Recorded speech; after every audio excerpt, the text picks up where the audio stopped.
pagi semuanya, apa kabar? Selamat datang di acara yang udah kita tunggu-tunggu, yaitu Content Creator Summit. Sukses berkarya di era digital. Tepuk tangan dulu dong untuk semua yang udah hadir pada kesempatan hari ini. Saya, Intan Milinia Marcella, akan memandu kalian pada hari ini sebagai host.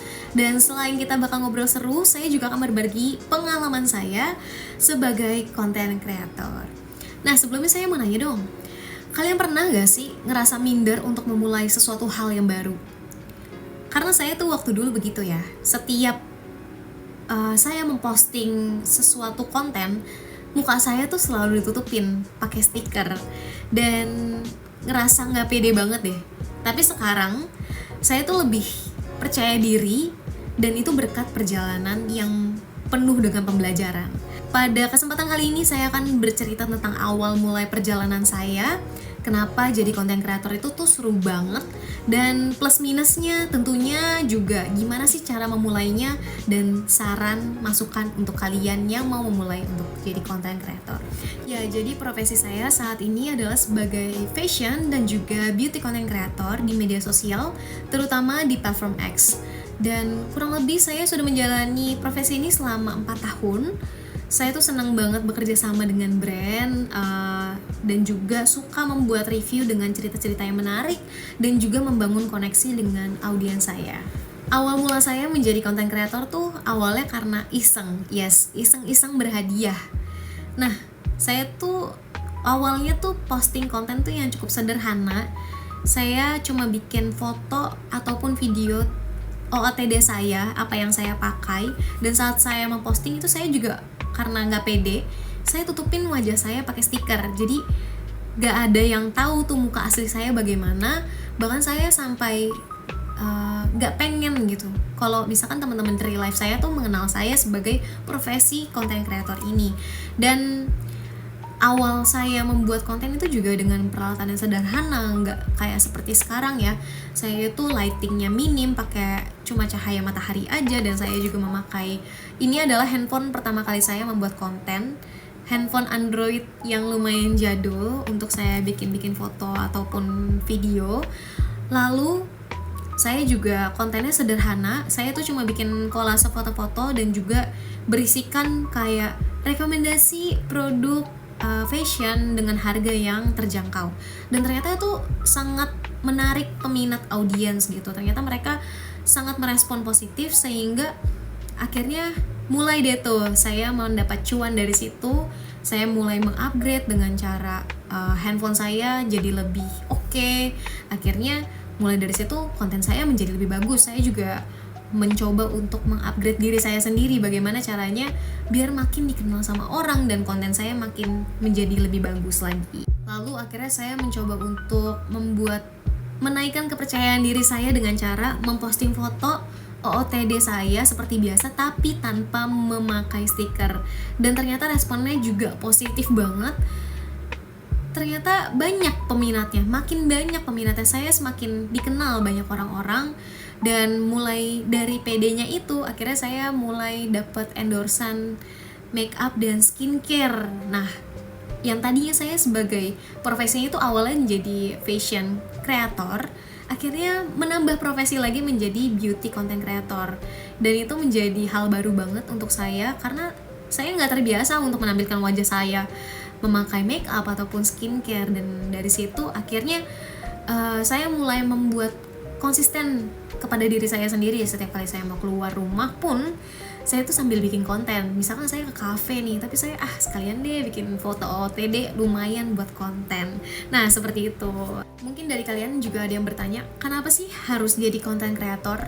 Yang pertama nih, menurut pengalaman pribadi saya, pertama saya itu ngerasa seneng banget karena semenjak saya menjadi content creator, saya tuh gak perlu kayak nyetok skincare, terus habis itu juga make up dan juga fashion. Bahkan itu mereka menawarkan, brand yang menawarkan ke saya untuk di review, untuk dijadikan kerjasama dengan cara mereka membayar saya dan juga saya review.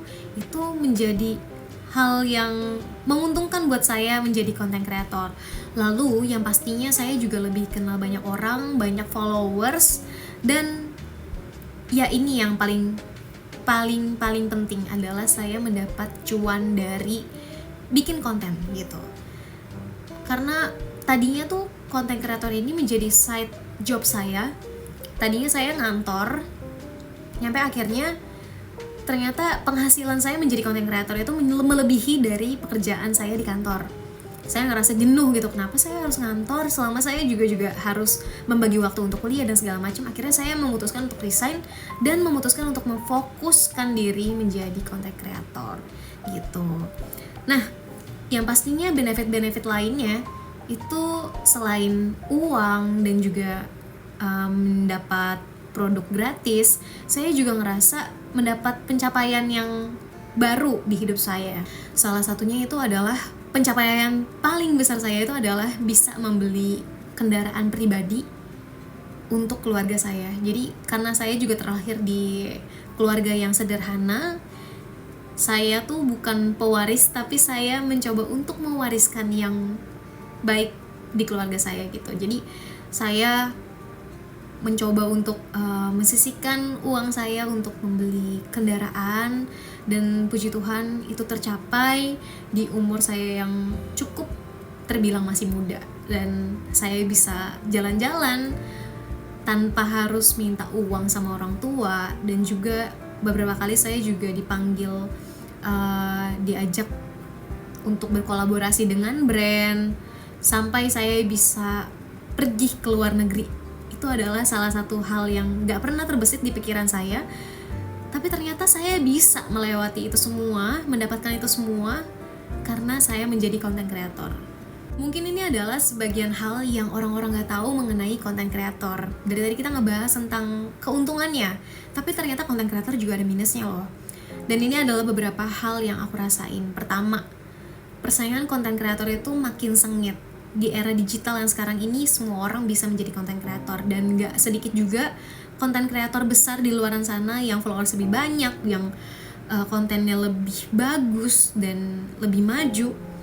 Itu adalah suatu tantangan besar buat aku ya. Tapi aku nggak berhenti dari situ sih, aku tetap harus belajar menjadi content creator yang lebih bagus lagi dong pastinya. Lalu selanjutnya pasti kita juga nggak luput dari komentar-komentar yang negatif, karena nggak semua orang itu suka sama konten kita, nggak semua orang terima dengan konten kita. Pasti ada komentar-komentar pedas, dan aku ada terima beberapa kali komentar-komentar itu. Dan ya udah, kita belajar menjadi orang yang logowo aja, mau orang bilang itu jelek, negatif ataupun positif, yang penting kita tetap melakukan hal yang baik gitu loh.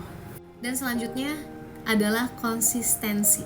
Ya, itu adalah salah satu hal yang menurut aku juga minus banget, karena membangun konsistensi untuk diri sendiri itu susah banget loh guys. Awal-awal tuh aku ngerasa males banget ya, tapi akhirnya aku ngerasa ya kalau gue nggak konsisten nggak bakal punya duit gitu.